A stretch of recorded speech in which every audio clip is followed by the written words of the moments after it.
ইলিয়াস লিও Tolstoy লিখেছেন, উফা প্রদেশে ইলিয়াস নামে এক বাষ্যকির বাস করত।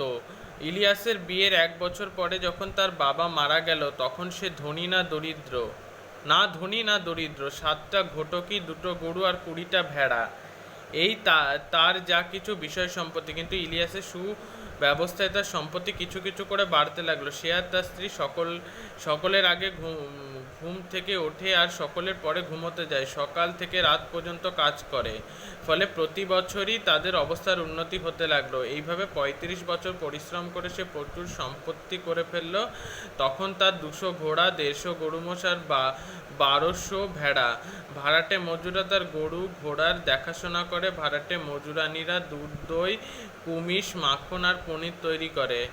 মোট কথা, ইলিয়াসের তখন খুব বোলাও।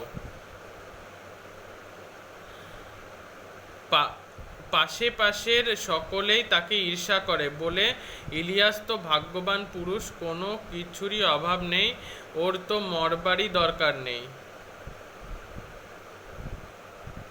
ক্রমে ভালো ভালো লোকের সঙ্গে তার পরিচয় হতে লাগলো। দূর দূরান্ত থেকে অতিথিরা তার সঙ্গে দেখা করতে আসতো। সকলকে স্বাগত জানিয়ে সে তাদের ভোজ্য পানীয় দিয়ে সেবা করে। সে যখনই আসুক, কুমিশ, চা, শরবত আর মাংস সব সময় হাজির। অতিথি এলেই 1-2 করে ভেড়া মারা হয়, সংখ্যায় বেশি হলে ঘটকিও মারা হয়। ইলিয়াসের 2 ছেলে 1 মেয়ে, সকলেরই বিয়ে হয়ে গেছে।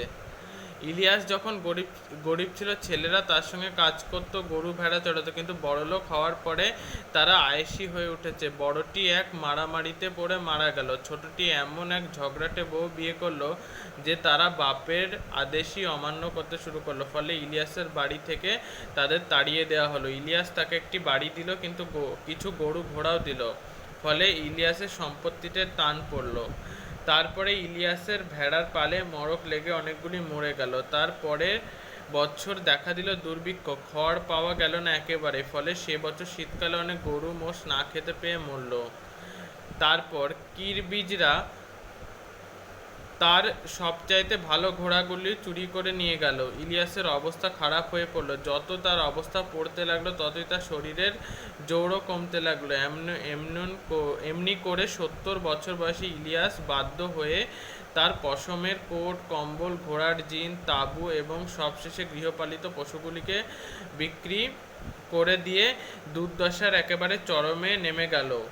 আসলে অবস্থা বুঝে উঠবার আগেই সে একেবারে সর্বহারা হয়ে পড়ল। ফলে বৃদ্ধ বয়সে স্বামী স্ত্রীকে অজানা লোকের বাড়িতে বাস করে তাদের কাজ করে খেতে হতো। সম্বলের মধ্যে রইল শুধু কাঁধে একটা বোঁচকা, তাতে ছিল একটা লোমের তৈরি কোট, টুপি, জুতো আর বুট। আর তার বৃদ্ধা স্ত্রী সেমাগি। বিতাড়িত পুত্র অনেক দূর দেশে চলে গেছে, মেয়েটিও মারা গেছে। বৃদ্ধ দম্পতিকে সাহায্য করবার মতো কেউ নেই। মোহাম্মদ শাহ নামে এক প্রতিবেশীর করুণা হলো বুড়ো বুড়ির জন্যে। সে নিজেও ধনীও নয়, গরিবও নয়, তবে থাকতো সুখে, আর লোকও ভালো। ইলিয়াসের অতিথি বৎসলতার কথা স্মরণ করে তার খুব দুঃখ হলো। বলল, ইলিয়াস, তুমি আমার বাড়ি এসে আমার সঙ্গে থাকো, বুড়িকেও নিয়ে এসো। যতটা ক্ষমতায় কুলোয় গ্রীষ্মে আমার তরমুজের খেতে কাজ করবে, আর শীতকালে গরু ঘোড়াগুলিকে খাওয়াবে। সেমাগিও ঘটকিগুলিকে দুইতে পারবে, কুমিজ তৈরি করতে পারবে। আমি তোমাদের দুজনেরই খাওয়া পড়া দেব। এছাড়া যদি কখনো কিছু লাগে বলবে, তাও দেব। ইলিয়াস প্রতিবেশীকে ধন্যবাদ দিল। সে আর তার স্ত্রী মোহাম্মদ শাহর বাড়িতে ভাড়াতে মজুরের মতো কাজ করে খেতে লাগলো। প্রথমে বেশ কষ্ট হতো, কিন্তু ক্রমে ক্রমে সব সয়ে গেল। যতটা পারত কাজ করত আর থাকতো। বুড়ো বুড়িকে রেখে মোহাম্মদ শাহরও লাভ হলো, কারণ নিজেরা একদিন মনিব ছিল বলে সব কাজই তারা ভালোভাবে করতে পারত। তাছাড়া তারা অলস নয়, সাধ্যমতো কাজকর্ম করত। তবু এই সম্পন্ন মানুষ দুটির দুরবস্থা দেখে মোহাম্মদ শাহর দুঃখ হতো। একদিন মোহাম্মদ শাহর একদল আত্মীয় অনেক দূর থেকে এসে তার বাড়িতে অতিথি হলো। তাদের মধ্যে একজন ছিলেন মোল্লা। মোহাম্মদ শাহ ইলিয়াসকে একটা ভেড়া এনে মারতে বলল। ইলিয়াস তার চামড়া ছাড়িয়ে সেদ্ধ করে অতিথির কাছে পাঠিয়ে দিলেন। অতিথিরা খাওয়া দাওয়া করলো, চা খেলো, তারপর কুমিশে হাত দিল। মেঝেই কম্বলের উপর পাতা কুশানে গৃহস্বামীর সঙ্গে বসে অতিথিরা বাটি থেকে কুমিশ পান করতে করতে গল্প করছিল। এমন সময় কাজ শেষ করে ইলিয়াস দরজার পাশ দিয়ে যাচ্ছিল।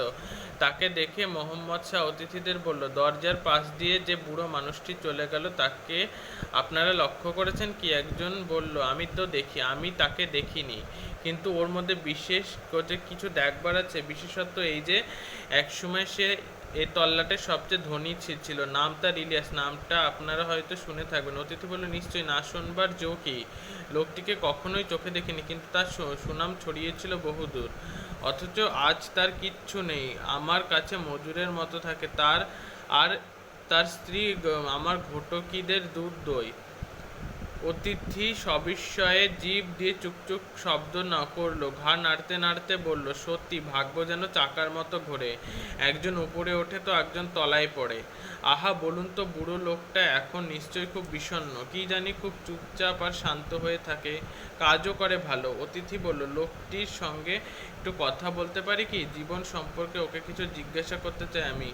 গৃহস্বামী বলল, নিশ্চয়ই পারেন। তারপর তাঁবুর বাইরে গিয়ে ডাকলো, বাবাই, একবার এদিকে এসো তো, তোমার বুড়িকেও সঙ্গে নিয়ে এসো, আমাদের সঙ্গে একটু কুমিশ পান করবে। ইলিয়াস আর তার স্ত্রী এলো। ইলিয়াস অতিথি ও গৃহস্বামীকে নমস্কার করলো, প্রার্থনা করলো, তারপর দরজার পাশে এক কোণে বসে পড়ল। তার স্ত্রী পর্দার আড়ালে গিয়ে কর্ত্রীর পাশে বসলো। ইলিয়াসকে এক বাটি কুমিজ দেয়া হলো। সে আবার অতিথি গৃহস্বামীকে মাথা নিচু করে নমস্কার করলো এবং একটু খেয়ে বাকিটা নামিয়ে রাখলো। অতিথি তাকে জিজ্ঞাসা করলো, আচ্ছা বাবাই, আমাদের দেখে তোমার অতীত জীবনের সুখ সমৃদ্ধির কথা স্মরণ করে এবং এখনকার দুরবস্থার কথা ভেবে কি খুব কষ্ট হচ্ছে? ইলিয়াস এসে বলল, সুখ দুঃখের কথা যদি বলি আপনারা হয়তো আমার কথা বিশ্বাস করবেন না, বরং আমার স্ত্রীকে জিজ্ঞাসা করুন। তিনি মেয়ে মানুষ, তার মনেও যা মুখেও যা, তিনি এ বিষয়ে পুরো সত্য বলতে পারবেন। অতিথি তখন পর্দার দিকে তাকিয়ে বলল, আচ্ছা ঠাকমা, আগেকার সুখ আর এখনকার দুঃখ সম্পর্কে তোমার মনের কথাটা বলো তো। পর্দার আড়াল থেকে শাম সেমগি বলতে লাগলেন, এই হলো আমাদের মনের কথা। 50 বছর এই বুড়ো আর আমি একত্র বাস করেছি, সুখ খুঁজেছি, কিন্তু কখনো পাইনি। আর এখন এই আমাদের দ্বিতীয় বছর, যখন আমাদের কিছুই নেই, যখন আমরা ভাড়াটে মানুষের মতো বেঁচে আছি, তখন আমরা পেয়েছি সত্যিকারের সুখ। আজ আর কিছুই চাই না। অতিথিরা বিস্মিত, গৃহস্বামী বিস্মিত। সে উঠে দাঁড়ালো, পর্দা সরিয়ে বুড়ির দিকে তাকালো। দুই হাত ভেঙে বসে সে স্বামীর দিকে চেয়ে হাসছে, স্বামীও হাসছে। বুড়ি আবার কথা বলল, আমি সত্য কথাই বলছি, তামাশা করছি না। অর্ধ শতাব্দী ধরে আমরা সুখ খুঁজেছি। যতদিন ধনী ছিলাম কখনো সুখ পাইনি, কিন্তু আজ এমন সুখের সন্ধান আমরা পেয়েছি যে আর কিচ্ছু চাই না। কিন্তু কিন্তু এখন কিসে তোমাদের সুখ হচ্ছে?